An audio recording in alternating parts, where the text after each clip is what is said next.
আমার বাড়ির আশেপাশের মানুষজন সহ আত্মীয়স্বজন সহ আরও অনেক মানুষ আমার কাছে প্রশ্ন করছেন যে রূপাপু এত তাড়াতাড়ি এত সুন্দর করে বাগান করা কিভাবে শিখে ফেললেন, আর হচ্ছে আপনার মরিচ গাছগুলো এত সুন্দর হেলদি কেন, আর মরিচগুলোও এত সুন্দর কিভাবে হয়। আমি যতটুকু জানি, আমার মতো এই যে স্বল্প জ্ঞানী চাষি হিসাবে আমি যতটুকু জানি আপনাদেরকে শিখাইলে আপনারাও কিন্তু খুব তাড়াতাড়ি অনেক সুন্দরভাবে অনেক সুন্দর মরিচের ফলন করতে পারবেন। আজকে আমার যতগুলো মরিচ গাছ আছে সব মরিচ গাছগুলো আপনাদেরকে দেখাবো, আর ছোট ছোট কিছু জিনিস আপনাদেরকে শিখাই দিব। সেই জিনিসগুলো যদি আপনারা ফলো করেন, আপনাদেরও দেখেন মানে সামান্য একটা টবের ভিতরেও আপনারা অনেক সুন্দর অনেকগুলা মরিচ লাগায় খাইতে পারবেন। আপনার অনেক বেশি জায়গার দরকার নাই, ঘরের সামনে সিঁড়ির পাশ দিয়ে একটা টবের ভিতরে অল্প একটু মাটি দিয়ে সুন্দর করে একটা গাছ লাগায় রাখবেন, দেখবেন ওই গাছ থেকে কত ফলন খাইতে পারেন, কত মরিচ খাইতে পারেন।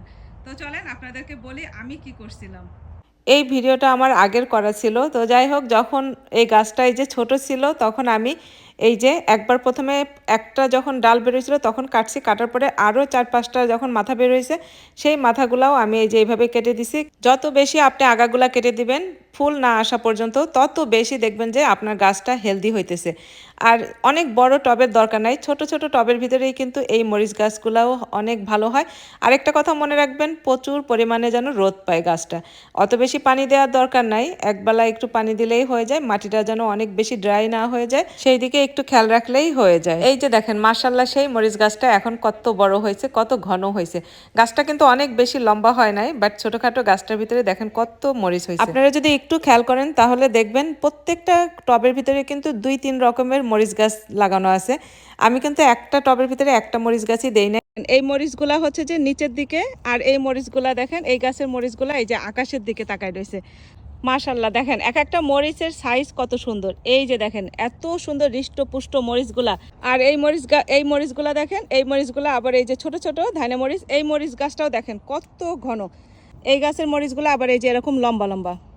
তো গাছগুলা এত ঘন হওয়ার পিছনে একটাই কারণ, সেটা হইতেছে গাছগুলা যখন ছোট থাকবে অনেকেরই মায়া লাগে, বাট মায়া করে লাভ নাই। যখন গাছগুলা ছোট থাকবে তখন আপনারা এই কাজটা করবেন অবশ্যই।